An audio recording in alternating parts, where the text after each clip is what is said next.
हमारा अगला शब्द है पिनिकल। तो पिनिकल एक नाउन है, यानी कि एक संज्ञा, और इसका मतलब होता है किसी भी चीज का सबसे सक्सेसफुल पॉइंट, उसका शिखर या चरम सीमा। आप कह सकते हैं कि ये किसी की सबसे ऊंची अचीवमेंट है। इसको और अच्छे से समझने के लिए चलिए कुछ सेंटेंसेस में इसका यूज देखते हैं। इससे इसका मीनिंग बिल्कुल क्लियर हो जाएगा। Reaching the summit of Mount Everest was the pinnacle of his mountaineering career. यहाँ इसका मतलब है कि माउंट एवरेस्ट की चोटी पर पहुंचना उनके माउंटेनियरिंग करियर का सबसे बड़ा, सबसे ऊंचा पॉइंट था। इससे बड़ी अचीवमेंट उनके लिए कुछ नहीं थी। Winning the championship was the pinnacle of the team's incredible season. देखा, यहाँ इसका मतलब है कि चैंपियनशिप जीतना उस टीम के पूरे शानदार सीजन का हाईलाइट था, सबसे best moment, Her final performance in the film was considered the pinnacle of her acting talent.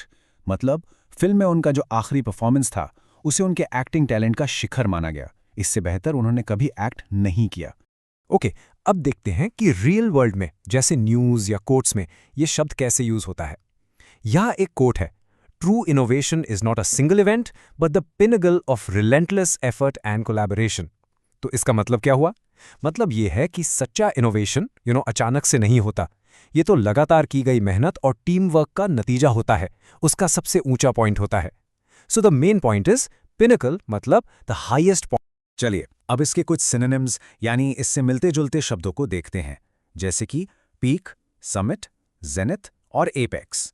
इन सभी शब्दों का मतलब शिखर या सबसे ऊंचा पॉइंट ही होता है। और अब बात करते हैं इसके एंटोनिम्स की, यानी उल्टे शब्दों की। ये हैं नेदर, बेस, बॉटम या लो पॉइंट। जैसा कि नाम से ही क्लियर है, इनका मतलब होता है सबसे निचला स्तर या सबसे नीचे का पॉइंट। बस आज के लिए इतना ही, मिलते हैं नेक्स्ट वीडियो में। Happy learning, bye bye.